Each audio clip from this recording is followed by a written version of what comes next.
In Centralia, Pennsylvania, 2.5 hours northwest of Philadelphia, an abandoned stretch of road lays covered in 25 years' worth of graffiti.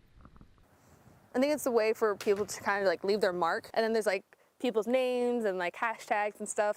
This is Graffiti Highway, the most famous and one of the last landmarks in the once bustling mining town. Centralia sits on 25 million tons of coal.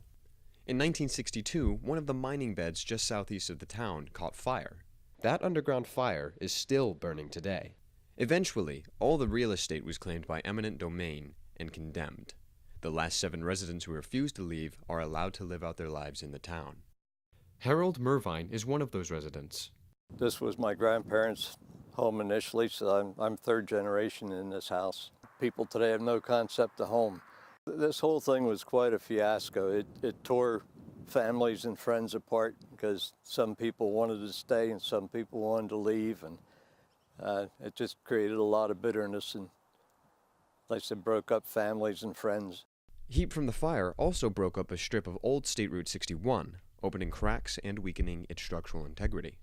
And despite no trespassing warnings, thousands of people travel the Graffiti Highway each year to view and to contribute to the colorful layers of paint. I think it's a good way for people to like express themselves without, I guess, truly vandalizing something like more public. But is the graffiti art or vandalism? Residents and tourists disagree.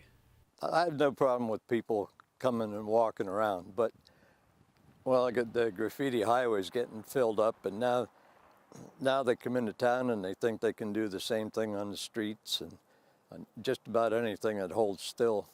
It's vandalism. You can't do that in your own town or around your area. There's no reason why you should be able to do it here. The Diempolis family traveled to Centralia from Connecticut. We came for a road trip, and this was one of the spots that we wanted to stop at. I think it's art. I like it. It's not bad. I mean, there's a lot of stuff, and people have been coming here forever, and it's a cool place to stop. I think like without this road now, I think people would forget that there's a fire actually burning underneath the road. And it gives people a reason to come back so often and check out all like the different art and stuff that's on the road. For those who still live in Centralia, Graffiti Road is an eyesore not worth the attention it receives. I don't know how you can call it art. If you get down there and look at that highway, it's just paint on top of paint on top of paint. If there was anything any artistic or beautiful about it, it's been covered up. I mean, I don't get it. Why people drive hundreds of miles to come to see paint on a road. That's just boggles my mind. Under Centralia, the mine fire continues to burn, and could for another 250 years. And as long as people flock to the asphalt tourist attraction, the controversy around Graffiti Highway will remain heated. For PBS NewsHour Student Reporting Labs, I'm Morley in Centralia, Pennsylvania.